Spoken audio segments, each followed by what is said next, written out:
Salam Jabatan Negeri Melaka, JPM Negeri Melaka. Pendidikan berkualiti, insan terdidik, negara sejahtera. #JPM Melaka jenama kerajaan nombor 1. Yang dihormati KPBK Unit Bahasa Puan Hajar Rubaya binti Abu Nawas, rakan-rakan unit bahasa, barisan pentadbir dan guru-guru yang mengikuti rakaman ini. Salam sejahtera dan selamat petang. Saya rasa cikgu-cikgu dah tahu tentang KPBK dan rakan-rakan unit bahasa telah menjelaskan tentang konsep PBD dan juga cara pelaksanaan PBD dengan jelas tadi. Sekarang, saya akan berkongsi dengan anda tentang contoh instrumen pentaksiran. Dalam pelaksanaan PBD, terlebih dahulu, guru perlu menentukan hasil pembelajaran yang akan dicapai oleh murid. Masing-masing berdasarkan objektif pembelajaran yang ditentukan dari standard kandungan dan juga standard pembelajaran. Bab ini membincangkan contoh instrumen kaedah pentaksiran, iaitu pemerhatian, lisan, penulisan. Jadi, pentaksiran menggunakan ketiga-tiga kaedah ini boleh dilaksanakan secara berasingan ataupun digabungkan untuk mendapatkan maklumat yang lebih tepat dan jelas tentang kebolehan dan tahap penguasaan murid. Contoh instrumen dalam bab ini khasnya dalam kandungan panduan pelaksanaan pentaksiran bilik darjah edisi kedua tahun 2019 ini. Hanyalah sebagai panduan, saya ulangi, hanyalah sebagai panduan dan contoh dan memberikan idea kepada guru-guru tentang bentuk instrumen yang boleh digunakan dalam melaksanakan PBD ini. Guru bebas memilih dan menentukan kaedah serta instrumen pentaksiran berdasarkan kreativiti, situasi dan hasil pembelajaran yang hendak dicapai. Kaedah pentaksiran secara pemerhatian. Pemerhatian dilaksanakan sepanjang proses PDP. Instrumen pentaksiran yang boleh digunakan semasa membuat pemerhatian ialah seperti berikut: senarai semak, anekdot ataupun rekod berterusan. Ini salah satu senarai semak pentaksiran bilik darjah ataupun borang transit yang telah Encik John terangkan tadi. Okey, satu lagi ialah catatan anekdot ini. Ini boleh cikgu-cikgu gunakan menjadikan evidence untuk pelajar yang tidak mencapai tahap minimum, khasnya TP1 ataupun TP6. Ini sebagai evidence cikgu-cikgu. Seterusnya, kaedah pentaksiran secara lisan. Pentaksiran secara lisan ini digunakan untuk mengumpulkan maklumat semasa berlaku interaksi antara murid dengan guru, murid dengan murid dan juga murid dengan bahan pembelajaran. Di sini saya memberi salah satu contoh. Antara murid dengan guru. Guru boleh berinteraksi dengan murid melalui penjualan ataupun membuat penilaian secara teliti dengan memberi komen kepada respon murid untuk menggalakkan pembelajaran yang berkesan. Saya ambil contoh bahasa Melayu tahun 1. SK dan SP itu sudah saya ringkaskan. Saya terus kepada objektif pembelajaran, iaitu murid boleh memerihalkan tentang buih dengan jelas. Soalan yang guru boleh tanya ialah, apakah pemerhatian anda tentang buih yang ditiup? Jadi ini ialah respon 6 murid lah. M1 ialah murid tu. Okey, buih yang saya tiup adalah besar. Jadi contoh, guru boleh memberi komen seperti, anda sebut tentang bentuk buih. Bagus, teruskan lagi. Ini hanya murid tahu saja. Jadi murid kedua dia boleh terangkan, buih yang saya tiup besar dan bulat. Jadi cikgu boleh memberi komen, anda menggunakan kata dan untuk menjelaskan saiz dan bentuknya. Satu usaha yang baik. Jadi pelajar ketiga dia akan sebut, buih yang saya tiup lebih besar daripada rakan lain. Jadi, cikgu boleh memberi respon, anda boleh membuat perbandingan, sangat bagus. Murid yang keempat, dia boleh sebut, buih yang saya tiup adalah lutsina. Jadi, cikgu boleh memberitahu, hebat, anda dapat menjelaskan warna buih, walaupun lutsina tidak berwarna. Okey, Murid kelima, dia boleh memberitahu, buih yang saya tiup semakin besar. Akhirnya meletup, pop tu. Anda adalah seorang budak yang teliti semasa memerhatikan sesuatu. Inilah respon guru. Cikgu boleh memberi galakan, bagus. Murid yang keenam, dia boleh memberi, buih yang saya tiup boleh menari, melompat ke sana ke sini. Sekelip mata saja, lesap. Jadi, guru boleh memberi respon. Anda mengupamakan buih seperti orang. Hebat betul. Jadi, ini ialah interaksi yang boleh guru dan murid buat di dalam kelas. Tapi, interaksi ini tidak perlu direkodkan. Jadi, respon guru boleh pelbagai dan guru harus memberi motivasi kepada murid-murid untuk membantu mereka menambah baik jawapan mereka. Jadi, contoh, ini ialah standard prestasi kemahiran mendengar dan bertutur. Jadi, cikgu-cikgu boleh memberi TP kepada murid-murid kita. Jadi, ingat di sini, bukan sekali saja cikgu membuat pentaksiran saja. Tapi pentaksiran seharusnya berterusan dan konsisten. Seperti yang tadi rakan-rakan unit bahasa sudah jelaskan. Itu. Dan satu lagi, pentaksiran secara lisan antara murid dengan murid tu. Okey, ialah pentaksiran rakan sebaya juga. Jadi pentaksiran ini berlaku semasa penerangan murid kepada rakan-rakannya dalam aktiviti berkumpulan ataupun pembentangan. Sekarang dalam PKP, PDPR, jadi murid-murid mungkin tak dapat berkumpulan. Jadi boleh membuat pembentangan secara online pun boleh. Jadi, murid juga boleh membuat penilaian kendiri semasa berbincang dengan rakan-rakannya. Sini contoh, salah satu contohlah penerangan aktiviti itu. Murid akan bergerak dalam kumpulan dari satu stesen ke satu stesen yang lain untuk mengenal pasti sesuatu atau tajuk cikgu melalui penerangan rakan-rakan. Jadi, murid boleh memberi komen hasil kerja rakan mereka. Jadi, ini cikgu boleh buat secara online juga. Dengan menggunakan peta minda ataupun round table, kita buat Google Meet. Jadi cikgu-cikgu boleh manggil nama anak murid untuk mereka memberi pendapat ataupun gallery walk dan sebagainya. Ini semua dah cikgu-cikgu boleh gunakan dari strategi pedagogi PAK 21. Satu lagi, pentaksiran secara lisan antara murid dengan murid. Kita boleh gunakan gambar aktiviti, rakaman video ataupun rakaman suara juga. Jadi, guru boleh melakukan pemerhatian ataupun mengambil gambar sepanjang aktiviti pembelajaran ataupun rakaman video dan rakan-rakan mereka memberikan komen. Dari sini, cikgu-cikgu boleh membuat pentaksiran juga.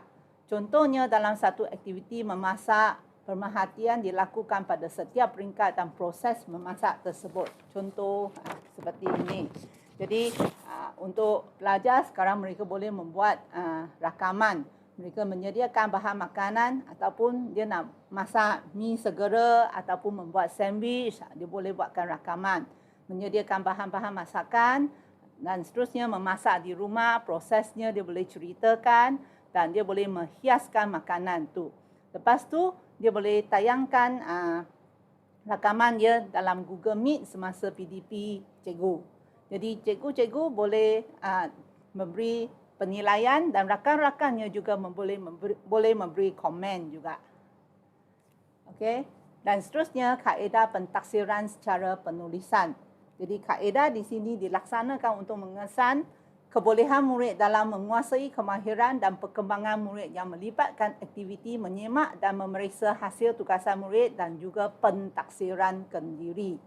Di sini, dia boleh menggunakan rubrik, senarai semak, skala, kadar ataupun bentuk-bentuk lain yang sesuai. Di sini saya memberi satu contoh senarai semak. Dan yang tadi dari rendah hingga tinggi itu juga sebagai satu skala kadar juga. Jadi murid-murid boleh menggunakan dia sebagai satu bahan untuk pentaksiran kendiri. Dari mana dia sudah dapat buat tu dan dia boleh membuat penambahbaikan juga. Dan seterusnya, pentaksiran rakan sebaya juga. Jadi, dia boleh menyemak kerja murid lain selaras dengan kriteria tertentu. Contohnya, mereka boleh bertukar-tukar buku latihan lembaran kerja ataupun kertas jawapan ujian dalam bilik darjah. Maksud saya kertas jawapan ujian ini yang sudah ditanda oleh cikgu. Mereka boleh mendapat apakah kelebihan ataupun kelemahan rakan-rakan tu. Mereka boleh bincang tu.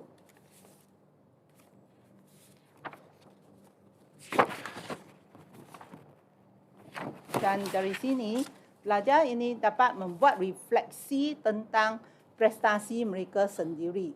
Jadi melalui lembaran pentaksiran kendiri ini, pelajar dapat membantu ataupun mengimbas kembali objektif pembelajaran yang mereka buat dan belajar ataupun memberi maklum balas tentang cara objektif yang dicapai, termasuk teknik ataupun langkah yang digunakan sepanjang proses pembelajaran untuk mencapai hasil pembelajaran mereka.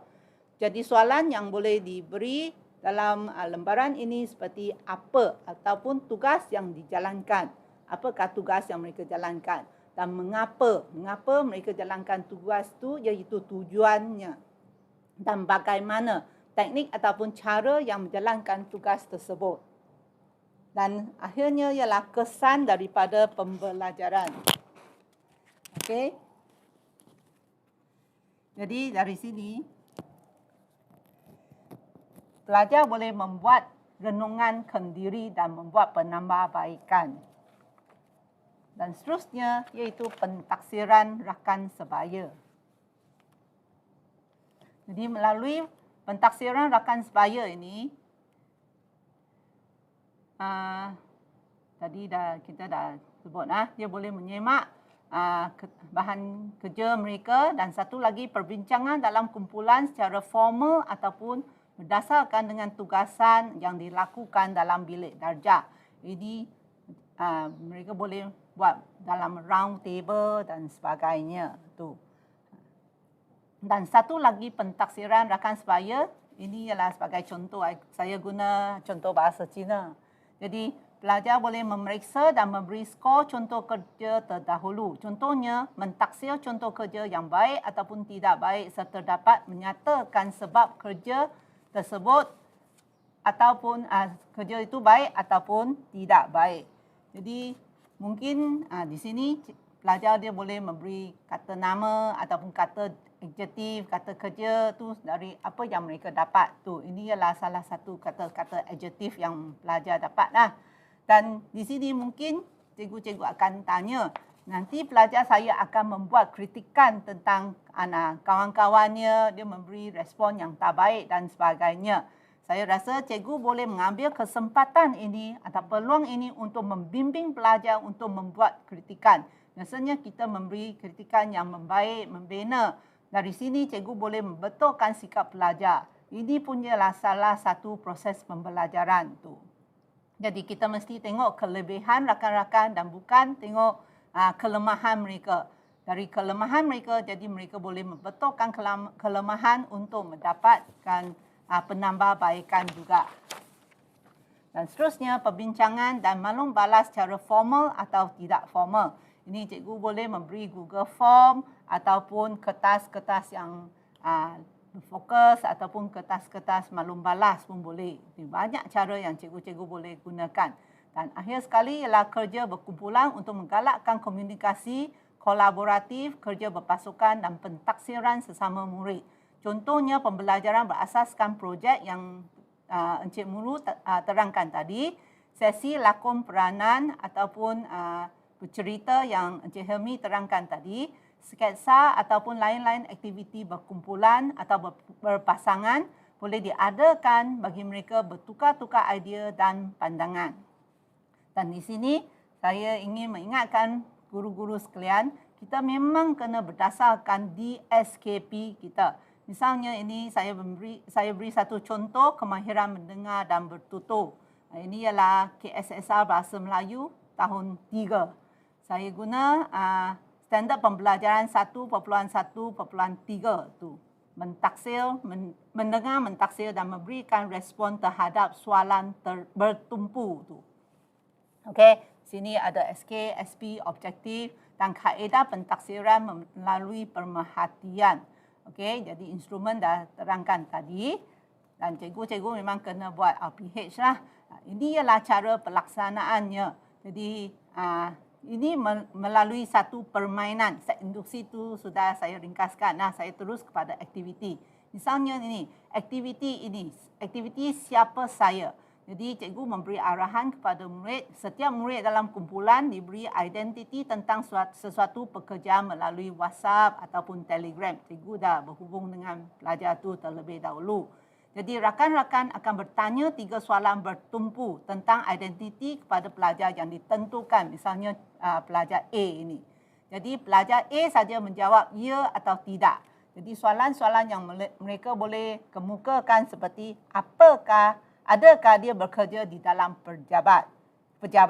Adakah dia memakai uniform? Ataupun adakah uniformnya berwarna hijau? Jadi mereka dah tanyakan soalan-soalan ini, jadi pelajar boleh teka apakah identiti yang diperolehi. Jadi rakan-rakan boleh meneka pekerjaan yang diberikan oleh pelajar A ini. Jadi sekiranya betul kumpulan A ke kumpulan B, cikgu boleh buatkan sebagai pertandingan. Jadi kumpulan ini akan mendapat mata. Jadi permainan ini diteruskan sehingga dapat meneka semua pekerjaan.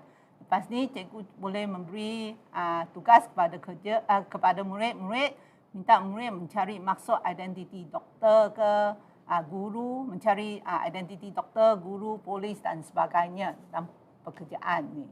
Jadi selepas ini cikgu boleh membuat refleksi, iaitu guru mencatatkan jumlah murid yang dapat memberikan respon terhadap soalan bertumpu ini. Guru merekodkan murid yang menilai rakan yang dapat memberi respon kepada soalan bertumpu. Okey, jadi ini dah satu cycle PDCA. Tadi itu P ialah rancang. Okey, cikgu sebagai perancang SKPM G2 standard 4 tu. Jadi semasa melaksanakan do dan ini ialah refleksi dan akhirnya tindakan. Jadi guru mempamerkan hasil kerja murid yang dapat reward chart.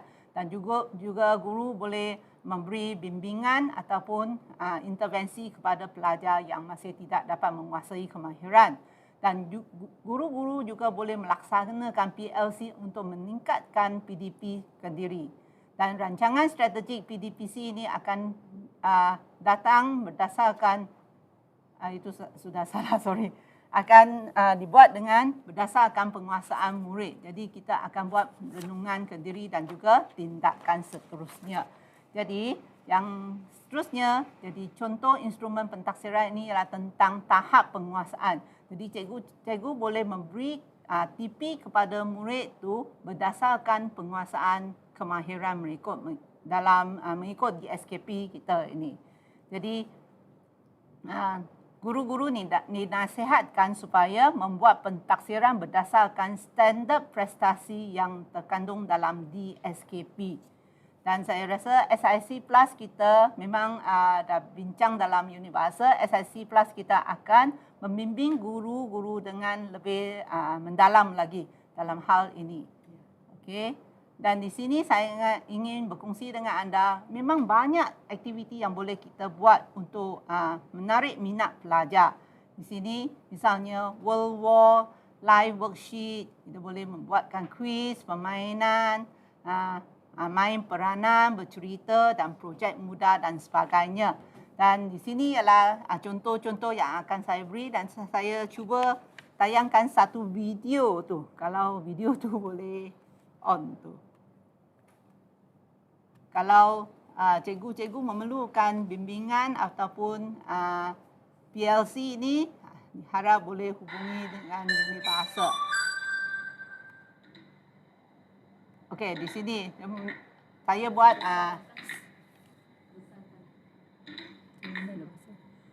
okey. Kita boleh besarkan.